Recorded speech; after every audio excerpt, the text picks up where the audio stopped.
हमारे ऋषि मुनियों का कहना है कि आप चाहें तो हवा में तैर सकते हैं, पानी पर चल सकते हैं, पूरी दुनिया जीत सकते हैं, लेकिन अपने मन की चाल समझना इन सब कामों से कठिन काम होता है।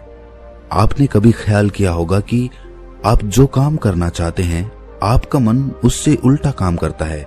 उदाहरण के लिए, अगर आप सिगरेट पीना छोड़ना चाहते हैं, आप खुद से दृढ़ निश्चय भी लेते हैं, लेकिन कुछ ही समय बाद आपका मन आपको खींचकर वापस उसी सिगरेट के पास लाकर खड़ा कर देता है। और ये बात सिर्फ सिगरेट पर लागू नहीं होती। हमारे जीवन में, हम सब के जीवन में बहुत सारे ऐसे काम होते हैं, ऐसी आदतें होती हैं जिन्हें हम छोड़ना चाहते हैं, लेकिन हम चाहकर भी उन आदतों को छोड़ नहीं पाते हैं। लेकिन अगर हम प्रयास करके अपने मन के दृष्टा बन जाते हैं, उसके साक्षी बन जाते हैं, तो हम अपने मन की चाल को पकड़ सकते हैं।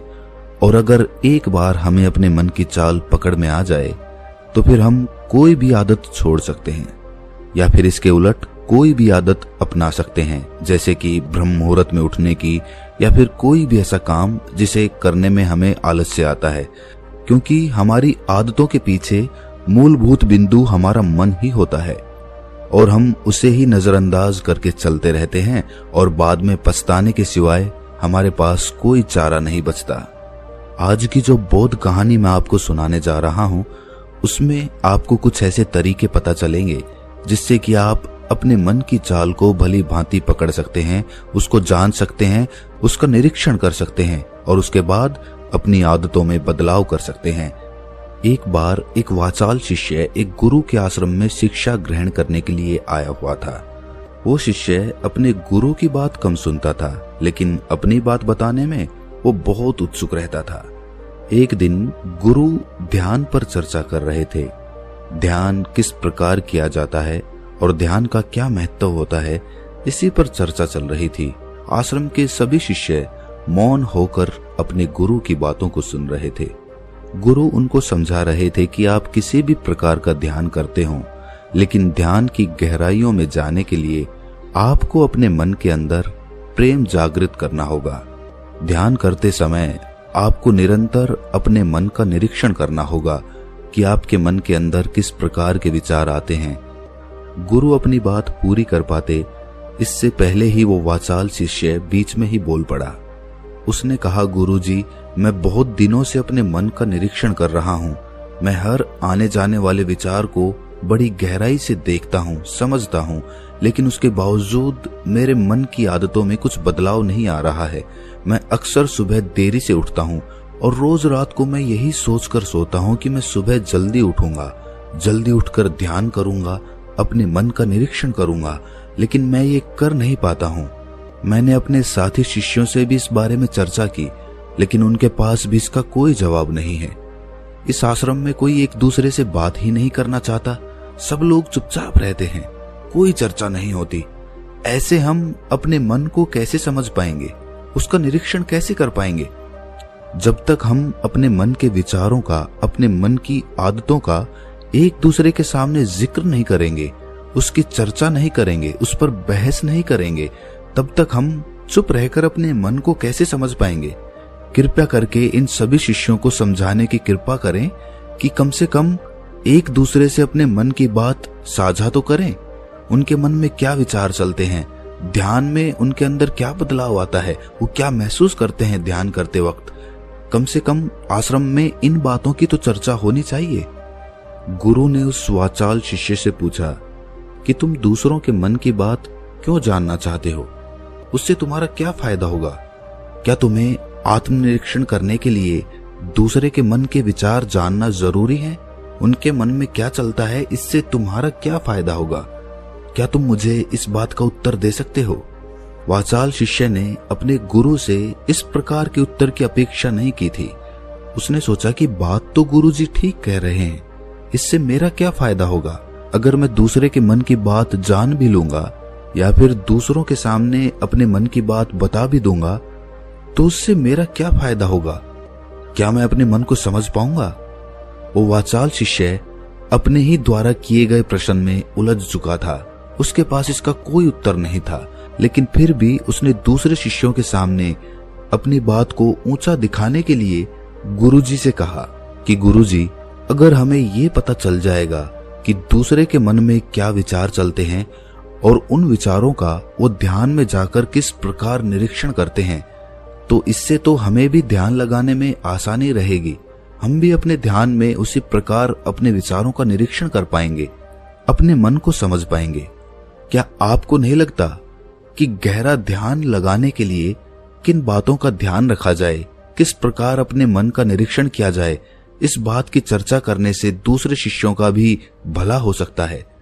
गुरुजी ने उससे पूछा कि मान लो कोई शिष्य गहरा ध्यान लगा पाता है और अगर वो तुम्हें अपनी मनोदशा बता भी दे कि किस प्रकार वो अपने मन का निरीक्षण करता है, अपने विचारों का निरीक्षण करता है, तो तुम्हें क्या लगता है कि ये जानकर तुम भी गहरे ध्यान में उतर पाओगे?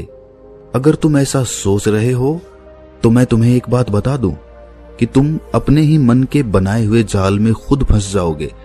अगर तुम्हें कोई ऐसी प्रक्रिया पता चल गई कि गहरे ध्यान में किस प्रकार प्रवेश किया जाता है, तो तुम्हारा मन उसी प्रक्रिया का अनुसरण करने की कोशिश करेगा। तुम वर्तमान में उपस्थित होकर अपनी मनोदशा नहीं समझ पाओगे, बल्कि तुम्हारा मन तो उस प्रक्रिया के विचारों में उलझा रहेगा। तुमने अपने मन को एक काम दे दिया करने के लिए और तुम्हारा मन उसी काम को करता रहेगा। तुम भी उस काम में सम्मिलित हो जाओगे, तो तुम अपने मन का निरीक्षण किस प्रकार कर पाओगे? क्योंकि तुम तो खुद अपने मन के साथ सम्मिलित हो गए, तुम तो खुद अपने मन के साथ एक हो गए। गुरुजी ने बताया कि तुम अपने मन को तभी समझ सकते हो जब तुम अपने मन से अलग हटकर अपने मन को देख पाओ, अपने मन की चाल को दूर से खड़े होकर समझ पाओ। जिस भी विषय को या जिस भी चीज को तुम्हें समझना हो, तुम्हें उसे अलग होकर देखना होगा। अगर तुम उसके साथ एक हो गए तो तुम उसको कभी नहीं समझ पाओगे, तुम उसके साथ सम्मिलित हो जाओगे। जिस प्रकार तुम अपने विचारों को समझने की कोशिश करते हो, लेकिन विचारों को समझते समझते तुम अपने ही विचारों में खो जाते हो, कभी अनुभव किया है तुमने? शिष्य ने हाँ में सर हिलाते हुए कहा कि गुरुजी, जब भी मैं अपने विचारों का निरीक्षण करने लगता हूँ तो ऐसा ही होता है, मैं अपने ही विचारों में खो जाता हूँ। कुछ समय बाद मुझे ध्यान में आता है कि मैं अपने विचारों का निरीक्षण कर रहा था, तो उसके बाद मैं फिर से अपने विचारों का दृष्टा बन जाता हूँ, उनका साक्षी बनने की कोशिश करने लगता हूँ। लेकिन कुछ समय बाद मैं फिर से अपने विचारों के साथ एक हो जाता हूँ। गुरुजी ने सभी शिष्यों को समझाते हुए कहा कि जिस प्रकार एक गुस्से से भरा हुआ आदमी कभी भी अपने गुस्से का निरीक्षण नहीं कर पाता, क्योंकि वो खुद अपने गुस्से के साथ एक हो जाता है, वो अपने गुस्से को ही अपना अस्तित्व मान लेता है और इसीलिए वो ये कभी नहीं देख पाता कि ये गुस्सा उसके मन को किस प्रकार प्रभावित कर रहा है, किस प्रकार ये गुस्सा उसके मन को दुखी कर जाएगा। वो कभी नहीं देख पाएगा, क्योंकि उसके पास वो कला नहीं है कि वो अपने गुस्से को अपने से अलग करके देख पाए। इसी चीज के लिए सारे अभ्यास बने हुए हैं, ताकि तुम सिर्फ एक दृष्टा, एक साक्षी बनकर सभी चीजों को उसके परिपूर्ण, उसके असली स्वरूप में देख पाओ। और जब तुम सभी चीजों का, सभी विचारों का असली स्वरूप देख लेते हो, तब तुम्हें उसकी अनित्यता पता चलती है। तब तुम्हें पता चलता है कि ये सब आने जाने वाली चीजें हैं, लेकिन चेतना, कॉन्शियसनेस, वो हमेशा इंसान के साथ रहती है। वो दृष्टा, वो साक्षी जो उसको देख रहा है, वो हमेशा जीवित रहता है, वो कभी नहीं मरता, वो नित्य है। और वही चेतना होती है। चेतना किसी भी चीज से कभी भी बंधी हुई नहीं होती। चेतना तुम्हारा होश है। दूसरी चीजों को उनके स्वरूप में देख पाने की कला तुम्हें तुम्हारी चेतना से ही मिलती है। जितनी प्रगाढ़ तुम्हारी चेतना होगी, उतने ही अच्छे तरीके से तुम चीजों से अलग हटकर उनको देख पाने में सक्षम हो पाओगे। इसलिए अपनी चेतना को ऊपर उठाने का काम करो, ताकि तुम अपनी चेतना से किसी भी चीज का असली स्वरूप देखने में सक्षम हो पाओ। शिष्य ने पूछा कि गुरुदेव, आपकी बातें कुछ कुछ तो समझ में आ रही हैं, लेकिन एक बात समझ में नहीं आई कि अपनी चेतना को ऊपर उठाने के लिए, अपने आप को ज्यादा होश में रखने के लिए हमें क्या करना होगा। इस पर चर्चा करते हुए गुरु ने बताया कि तुम मौन होकर, चुप होकर सिर्फ अपने विचारों को, अपने मन की प्रक्रियाओं को, अपने अनुभवों को देखना शुरू करो। तुम्हारे अनुभव आते हैं, तुम्हारे अनुभव चले जाते हैं, वो अनित्य है। वो हमेशा हमारे साथ नहीं रहने वाले, लेकिन हमारा मन उन्हीं अनुभवों को पकड़ने की कोशिश करता रहता है।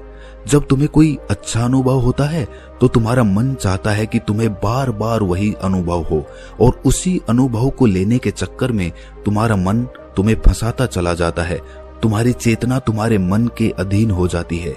वही होता है एक सिगरेट पीने वाले के साथ, वही होता है एक शराब पीने वाले के साथ, और वही होता है हर बुरी आदत अपनाने वाले के साथ, कि उसकी चेतना उसके मन की गुलाम हो जाती है।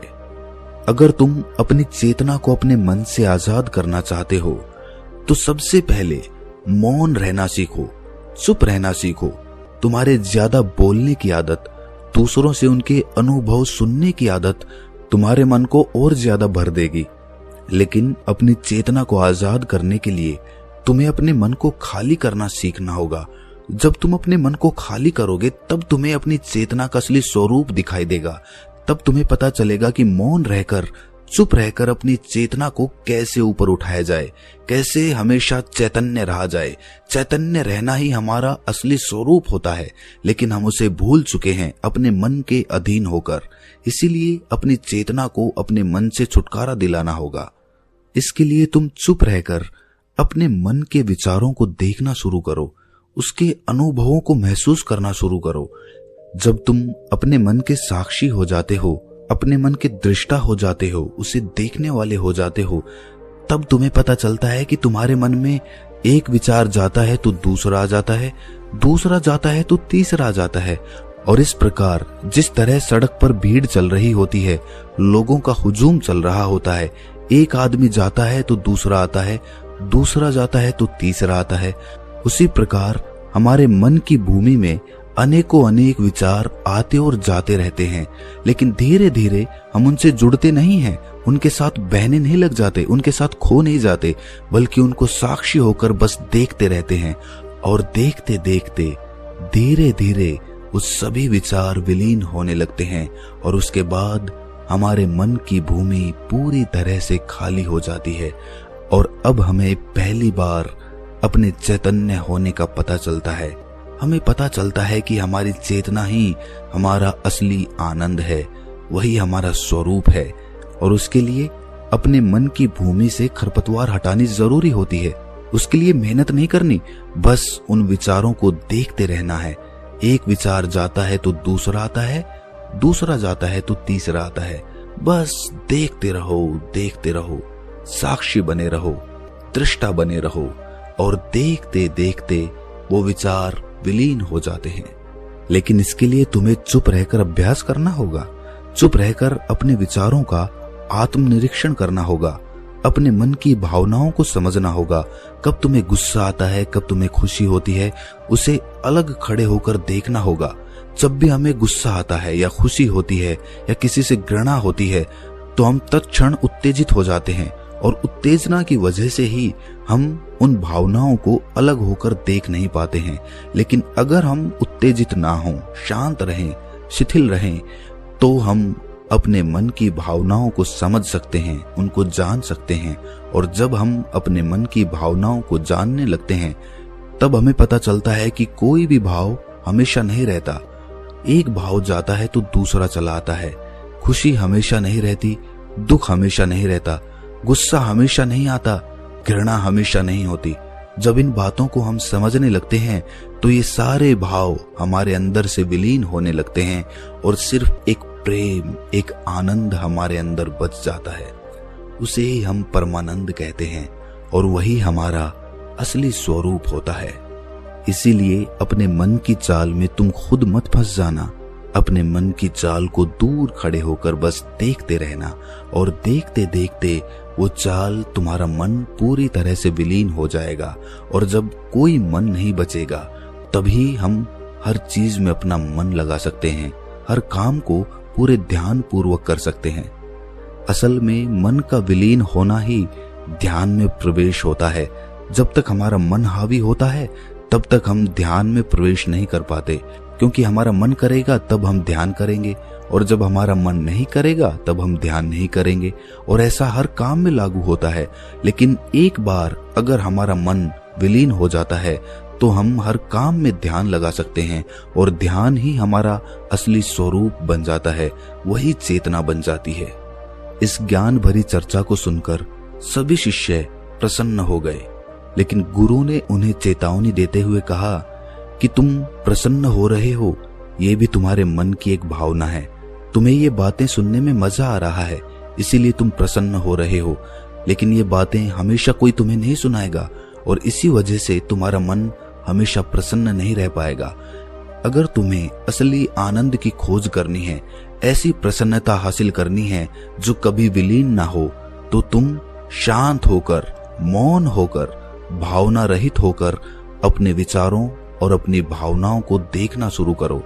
उसके बाद तुम्हें खुद ही महसूस होगा कि चेतना जो होती है वो शाश्वत होती है, वो कभी नहीं मरती और बाकी सभी चीजें अनित्य हैं, वो खत्म हो जाएंगी, वो मर जाएंगी, वो पीछे छूट जाएंगी। कोई भी चीज इस संसार में शाश्वत नहीं होती सिवाय हमारी चेतना के। जब हमारे प्राण छूटते हैं तो हमारे शरीर से सबसे पहले हमारी चेतना ही निकलती है, इसीलिए चेतना कभी नहीं मरती। गुरु ने सभी को निर्देश देते हुए कहा कि आज हम मौन रहकर अपने मन के विचारों और उसकी भावनाओं पर ध्यान लगाएंगे, उसके साथ सम्मिलित नहीं होंगे, बस उसे दूर से खड़े होकर देखते रहेंगे। थोड़ा कठिन है, लेकिन अभ्यास करने से तुम इसमें पारंगत हो जाओगे। और इसके बाद गुरु ने सभी को ध्यान लगाने का संकेत किया। तो दोस्तों, कैसी लगी ये कहानी आपको कमेंट सेक्शन में जरूर बताना, और अच्छी लगी हो तो इस चैनल को सब्सक्राइब करके नोटिफिकेशन बेल को जरूर प्रेस कर देना। तो मिलते हैं किसी अगली कहानी में, तब तक के लिए अपना ख्याल